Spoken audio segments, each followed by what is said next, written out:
To complete the most significant news for this day, Y News continues. Here are the top stories. Jeepney passengers in Metro Manila's Central Luzon and Calabarzon will have to pay a minimum fare of 10 pesos starting November. In its official decision, the Land Transportation Franchising and Regulatory Board approved the petition of jeepney drivers and operators to help them cope with surging oil prices. The board, however, denied their request to charge a peso increase for every succeeding kilometer for lack of factual and legal basis. Aside from jeepneys, the provisional increase on bus fares in Metro Manila and provincial buses has also been approved. But base fares for ordinary buses in Metro Manila will become 11 pesos and 13 pesos for air-conditioned buses. As for provincial buses, the rate for every succeeding kilometer will increase by 15 centavos. The decision will take effect 15 days after its publication. The Philippines has signed an oil and petroleum exploration agreement with an Israeli firm, Ratio Petroleum Limited Company, allowing it to explore an area in East Palawan Basin. President Rodrigo Duterte signed the petroleum service contract on Wednesday, covering Area 4 or the East of Palawan Basin under the 5th Philippine Energy Contracting Round of the Department of Energy. The contract will permit the Israeli company to conduct exploration activities in about 416,000 hectares of the East Palawan Basin for potential energy resources for a period of 7 years. The projected amount of the expenditure is $34.35 million for the data gathering and drilling activities. This is the first petroleum exploration deal signed under the Duterte administration. If you remember, the president made statements that our country needs to attain energy security and sustainability at the soonest possible time. Ang nagiging problema natin kasi wala naman tayong oil, kaya hirap na hirap tayo. We are compared to other countries na meron. The government is set to implement suggested retail prices for rice beginning October 23. According to Agriculture Secretary Manny Piñol, imported rice with 25% broken grains will be sold at 37 pesos or less, while those with 5% broken grains will be sold at 40 pesos a kilogram. The SRP for locally produced regular milled rice is 39 pesos and 44 pesos for well-milled rice. The SRP for the premium rice is still being discussed, while no SRP will be set for special rice. The tagging of rice as Sinandoming, Dinorado, or Super Angelica will also be prohibited, while imported rice will be labeled according to its country of origin. The release of SRP is aimed at unifying the price of rice in the market. There's no order in the market. Everybody is selling fake Dinorado. People are claiming Sinandoming na wala namang rice variety ganun. Walang uniformity yung market. Sa kabila, 60. Dito sa kabila, 40. The Philippine National Police is looking to deploy 700 drone units to regional mobile groups to be used in their standard procedure during operations. This is following an ambush in Lupi, Camarines Sur that killed 3 and injured 4 other police escorts of Food and Drugs Administration Director General Nela Puno. Based on initial investigation, police escorts on board a marked vehicle were on their way to Daet Town when a group of suspected rebels assaulted the victims. A joint pursuit operation has been launched by the military and police for the armed suspects. According to PNP Chief Oscar Albayalde, the use of drones in police operations can help prevent ambush incidents. That's part of surveillance dapat, no? Kasi pag lalong-lalo ng mga ambush sites na ganyan, remember yung mga ambush sites dapat high ground eh. High ground ang ino-occupy ng mga kalaban. So hindi mo naman kayang akyatin yan before ka dadaan doon. Not unless na talagang meron kang pauunahin na mga tropa. So you can use the drone actually. You can deploy the drone at least mga ilang meters away bago mo dadaanan yung critical area na yon. Makati Regional Trial Court Branch 148, Judge Andres Soriano He is already on the last stage of writing the decision on the motion of the Department of Justice seeking the arrest of Senator Antonio Trillanes IV for a coup d'etat. According to Makati Chief of Police Senior Superintendent Rogelio Simon, Judge Soriano promised to inform him several hours prior to the release of a ruling to allow them to prepare and mobilize their force.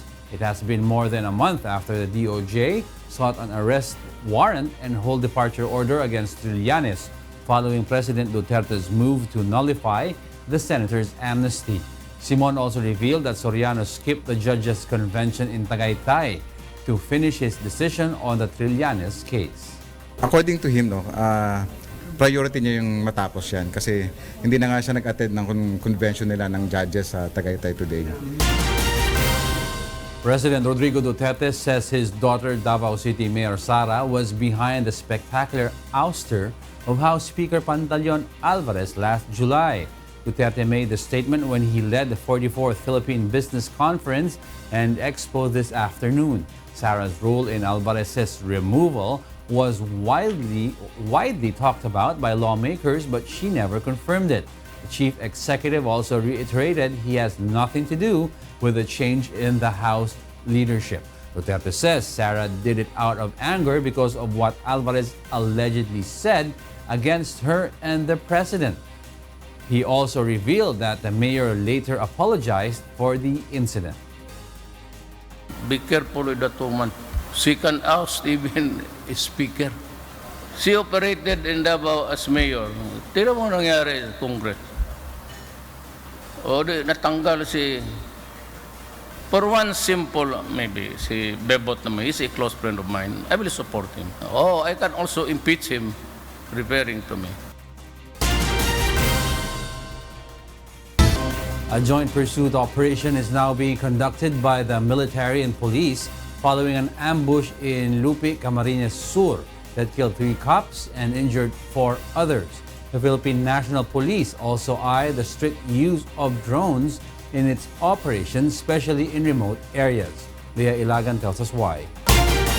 3 police escorts of Food and Drugs Administration Director General Nella Charade Puno were killed, while 4 others were wounded in an ambush along the national highway of Barangay Napolitan, Lupi, Camarines Sur at around 9:10 in the morning Thursday. Based on initial report, the 3 Philippine National Police security personnel were on board a PNP marked vehicles on their way to Daet, Camarines Norte when more or less 20 unidentified armed men believed to be members of the New People's Army assaulted the group, which resulted to the killing and wounding of the police victims.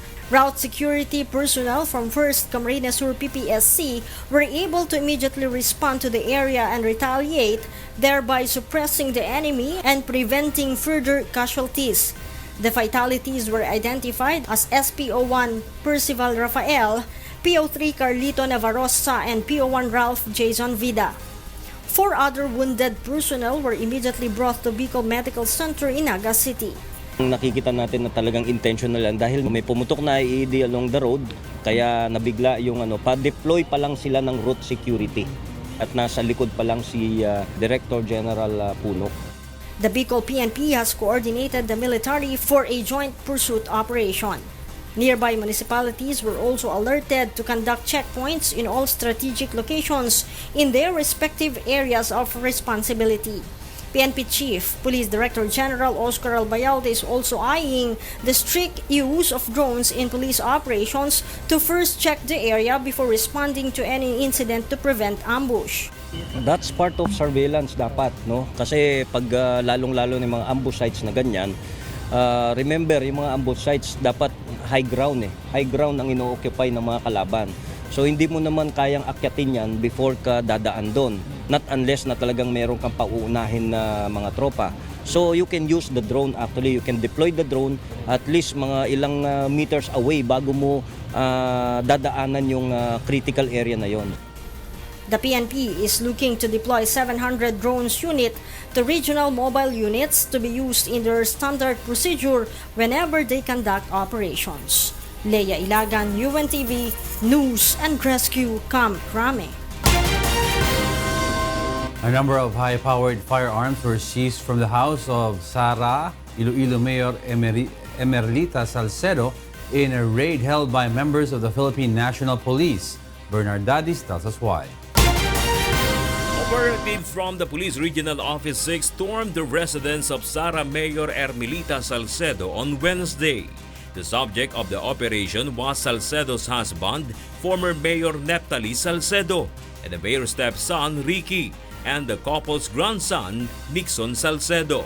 Nixon and Ricky, a former cop, were both killed during the raid after they allegedly opened fire against the authorities. Multiple firearms were seized from the two, including a 9mm submachine pistol, a 38mm revolver, a 22mm rifle, and a 45mm pistol.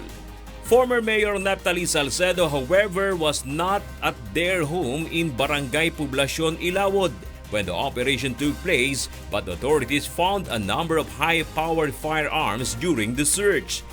These include an M14 rifle, an M16 rifle, an Ultimax 100-311 rifle, a 12-gauge shotgun, an AK-47 rifle, 3 45 caliber pistols, and some rounds of ammunition. The raid was part of the PNP's campaign against loose firearms in view of the upcoming 2019 midterm elections.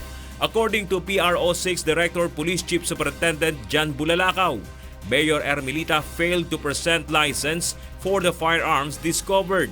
That's why authorities temporarily placed her under police custody. After initial investigation, the mayor was released pending further investigation. Wala pala siyang legal responsibility doon sa kaso maaari namin isang palaban sa kanya. The initial evaluation of our lawyer ay wala siyang kasalanan, but that does not bar us from filing charges against her kung ma-find out namin na mayroon din siyang responsibility. Mayor Emerlita refused to make a statement on the incident and the whereabouts of her husband. Police Chief Superintendent Bulalakaw has called on Neptali Salcedo to surrender. It would be better for him to face the charges, sumurrender na lang siya, at kung meron pa siyang ibang hawak na firearms that are unlicensed, i-turn over na lang niya sa amin para wala na siyang maging problema. Bernard Dadis, UNTV News and Rescue, Philippines. President Rodrigo Duterte has yet to decide on whether to release or not the names of alleged narco politicians who are running in the upcoming midterm elections. Let's find out why from Victor Cosare. Philippine National Police Director General Oscar Albayalde remains adamant that only President Rodrigo Duterte can decide on whether to unmask or not the names of local officials included in the so-called narco list. Albayalde explains they do not have the authority to divulge the information, especially if it involves politicians who are running in the 2019 midterm elections. Well, that will depend on the president himself kung talaga ilalabas niya, no? Wala tayong magawa dyan. And probably kung mautusan yung PIDEA. But on the part of the Philippine National Police, wala naman kami kasing authority to divulge those names also. The PNP, however, is in favor of the proposal to compel candidates to undergo a drug test. Well, there will come a time probably kung darating man ang panahon na mandatory drug test ng lahat ng mga tumatakbo, then probably that's a good idea. Pero as of this time, kung ikaw naman ay kumakandidato at talagang gusto mo ipakita na hindi ka gumagamit ng illegal na droga, wala naman sigurong masama na ikaw ay magpa-drug test. Philippine Drug Enforcement Agency Director General Aaron Aquino has earlier said they are waiting for the guidance of the president if he will permit them to reveal the list. Aquino also said that the list, which includes names of mayor, vice mayor, governors, and congressmen, has undergone complete adjudication and validation process. He also noted that from 93, the number of the alleged narco politicians on the list has declined to 85 after 4 of them were killed and another 4 were arrested. Malacanang, meanwhile, said in a statement that President Duterte has yet to announce his decision on the matter. The palace also added that that the president is taking into consideration all rights and interests involved, ensuring credible and peaceful elections. In 2016, Duterte has released a narco list bearing the names of several members of law enforcement units and the judiciary. Victor Cosare, UNTV News and Rescue, Philippines. Boxer Canelo Alvarez kicks off his partnership with streaming service DAZN with plenty of zeros in a 5-year contract said to be the richest in sports history. International teams, meanwhile, prepare for a grueling solar car race through the Chilean desert. Asher Cadapan Jr. tells us why. Unified middleweight world champion Canelo Alvarez and the streaming service DAZN have agreed to a 5-year, 11-fight deal that will pay the boxer at least $365 million, the highest-paying athlete contract in history. DAZN became the broadcast home of boxing in the United States after HBO announced in September that it is getting out of the fight business. The signing of Alvarez kicks off the DAZN boxing partnership with an exclamation point and plenty of zeros. También, por otra parte, siempre he dicho que unas puertas se cierran para abrirse otras mejores. Also, I've always said that when one door closes, another door opens. Estoy muy contento con esta alianza que hicimos con DAZN. Muchas gracias. We're very happy with this new alliance that we've made with DAZN. Thank you very much. The mega deal will commence with his move up to super middleweight to challenge secondary world titleist Rocky Fielding on December 15 at the Madison Square Garden in New York. The two met face-to-face at the kickoff news conference on Wednesday afternoon in New York. International solar car teams were in Santiago on Wednesday as they gear up for a grueling 2,600-kilometer race through some of Chile's most rugged terrain in a trajectory that will take them from Santiago to the arid Atacama Desert. 11 teams will compete in this year's Carrera Solar Atacama Challenge, which will set off from Santiago from an 8-day race on Saturday. Organizers call the competition the world's most extreme solar race, with the route passing through the driest desert on Earth and going from altitudes of 0 to 11,000 feet above sea level. Teams put some of the finishing touches on their cars on Wednesday as they took them for test runs in preparation for the competition. 4 teams will compete in the Solar Challenge, with the other 7 competing as hybrids that use both solar and manpower. Asher Cadapan Jr., UNTV News and Rescue. And for the news abroad, here's Kath Dumaraos live from Bangkok, Thailand. Kath, good evening. Good evening, Diego. British citizens in France say they are feeling anxious and are having sleepless nights due to uncertainties over the Brexit deal. Jovic Burmas tells us why. 2 years of Brexit uncertainty have given British citizens in France a bureaucratic headache and sleepless nights, with thousands of them hurrying to apply for nationality and secure their status before the divorce date set for next year. Amanda and Robin Holmes are pillars of the community in their tiny village of Cragères, nestled in rolling countryside in the west of France. Robin dishes out food packages to the needy through charity restaurants decor, while Amanda runs a volunteer gardening group and both sit on the local council. But until recently, neither of them was French. In the wake of the 2016 referendum in which Britain voted to cut its 40-year-old ties with the European Union, the British-born Holmeses, who moved to France in 2004 under EU freedom of movement rules, applied for citizenship, worried they'd be kicked off the council and keen to send a political message. No, I'm European and I would like to stay European. Briton Jackie Brown has lived in nearby Louville with her husband Adrian for 14 years. Their son, now 18, went to the village school and Jackie volunteers in her local library. Adrian works in professional training as a freelancer, taking advantage of the local area's excellent air connections and his EU passport to travel across the bloc, though most often back to Britain.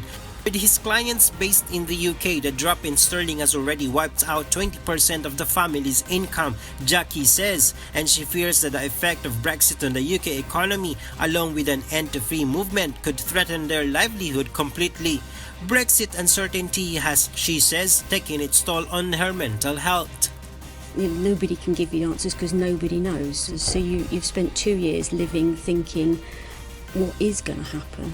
Theresa May addressed her 27 European counterparts on Wednesday evening, urging them to give ground and end the current Brexit deadlock. However, they said it was up to her to offer new ideas and declared that insufficient progress had been made to call a special summit next month to draft a withdrawal deal. Both sides did, though agreed to keep talking. The UK is due to leave the EU on the 29th of March 2019, but an agreement on how this will happen is proving elusive amid differences over how to prevent a hard border between Northern Ireland and the Irish Republic. Kivray and the surrounding area is home to so many Brits that local translator Eloise Thomas has set up a service helping them over administrative hurdles, including applications for residence permits. She currently has 30 on the go and says her clients, many of them pensioners, are extremely anxious. But at the citizenship ceremony in the local government office in Niort, sighs of relief could be heard as the chorus of the Marseillaise died away. We're now French. Yeah. And happy. Yes. Jovic Burmas, UNTV News and Rescue, London, United Kingdom. Several people were hurt after groups of conservative Hindu attacked and prevented women from entering an Indian hill temple on Wednesday. The mob attack is in defiance of India's top court ruling, which says a centuries-long ban at the site is illegal. Local media reported that 10 journalists, 5 devotees, and 15 police officers were attacked by protesters and 10 buses were damaged. Police have also filed charges against more than 50 people. The Supreme Court recently ruled against the Sabarimala temple in Kerala, India, which stopped women of menstruating age from attending. Most Hindu temples allow women to enter as long as they're not menstruating. Hardline Hindu groups have threatened to commit mass suicide to prevent women from going to the temple, in what has become a focal point for the debate on women's rights in India. Kerala's communist government pledged to uphold the ruling and deployed some 500 police, including 100 women officers, to the site.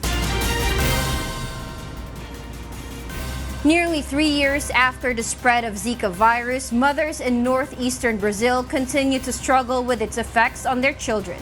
Beverly Saison tells us why. Most of the mothers in Brazil have largely adjusted to the initial shock of their children's disability, trading dreams of their own careers for the reality of around-the-clock care of a child who may never walk or talk. Many struggle to get by on a monthly disability check of just over 954 reais, or roughly $250, which must cover shelter, food, medication, and transportation to frequent doctor visits. Rosana Vieira Alves, 28, has 3 daughters, but nearly all of her attention goes to her youngest, Luana Vieira, age 3. Luana has microcephaly, a rare birth defect marked by small head size that signifies arrested brain development during gestation. Rosana does not have any family support and is overwhelmed by the cost of housing and Luana's medicine. She counts it a victory that she has managed to get a wheelchair for Luana and worries about the 4 surgeries her daughter needs to correct problems with her eyes, her gut, and the position of her hips and feet. The demands have taken Rosana to some dark places, but she still dreams of a better future and hopes to get a degree in accounting or civil engineering. I just say this, don't give up. That's what I think. If God gives us a mission, He doesn't give us a burden that we cannot bear. That's how I have it in my head. But up until then, I thought the same as them, because it's not easy. Maybe it won't go away and I'll give up, but my dream was to be a mother. Claycy Kelly da Silva, 28, has help from her husband and mother in caring for 3-year-old Maria Giovanna, or Gigi da Silva. But the burden is still great and she was forced to leave her job as a tall attendant. Claycy struggles with navigating her daughter's wheelchair on public transportation. Few buses have working lifts and some drivers have refused to help her. Such struggles prompted Lacey to help create the Union of Mothers of Angel, which provides advice and logistical support for mothers of children with microcephaly.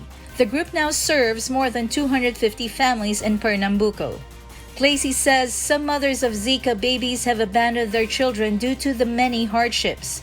She's determined to make a place in the world for children like Gigi.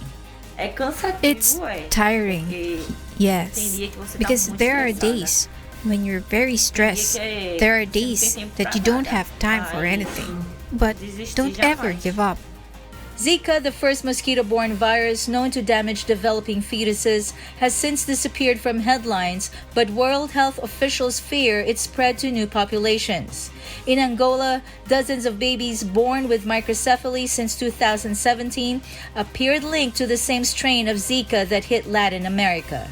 Beverly Saison, UNTV News and Rescue.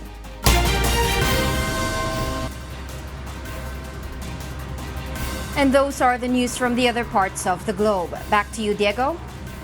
Thank you, Kath Dumraos, live from Bangkok, Thailand.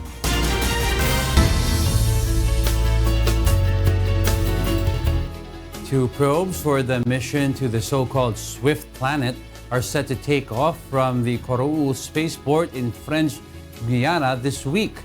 Leslie Longboen tells us why. 7 years flying through 9 trillion kilometers in space is what awaits two probes traveling to unlock the secrets of the smallest planet in our solar system, Mercury.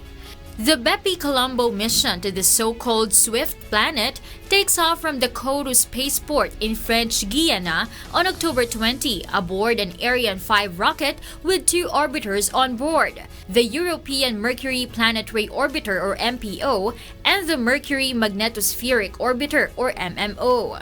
The mission is expected to build on the discoveries made by NASA's Messenger mission, which orbited the planet between 2011 and 2015 and aimed at providing information about solar system evolution in general. And by understanding this environment, this planet as well, our scientists hope that can actually interpret better how our solar system has formed and also our planets, other planets have evolved. The trip to Mercury is an arduous one, and moving towards the Sun is not unproblematic. Bepi-Colombo has to circle the Earth once, Venus twice, and finally Mercury itself 6 times. In the first hours, the spacecraft has to become autonomous. It means that it has to deploy its solar panels, get energy from the sun, and live on its own without the batteries. Then we take over control and we slowly configure it for the very long cruise phase that we need to reach Mercury. A big challenge for the mission is the gravity of the Sun, which makes it hard to place a spacecraft into a stable orbit around Mercury, for which even more energy is needed than when sending a mission to Pluto. The name of the mission, Bepi-Colombo, goes back to the Italian mathematician and engineer Giuseppe Bepi-Colombo from 1920 to 1984. Almost everything known until now about Mercury comes from 3 passes by NASA's Mariner 10 in 1974 to 75, which were inspired by Colombo's calculations. He suggested how to put that spacecraft into an orbit that would bring it back repeatedly to Mercury. The Italian scientist also explained, as an unsuspected resonance, Mercury's peculiar habit of rotating 3 times in every 2 revolutions of the Sun. Leslie Lomboan, UNTV News and Rescue. And those are the reasons behind the news, October 18, 2018. On behalf of Rheena Villamor-Camara, I am Angelo Castro III. Because we need to know, we will always ask why. Good evening.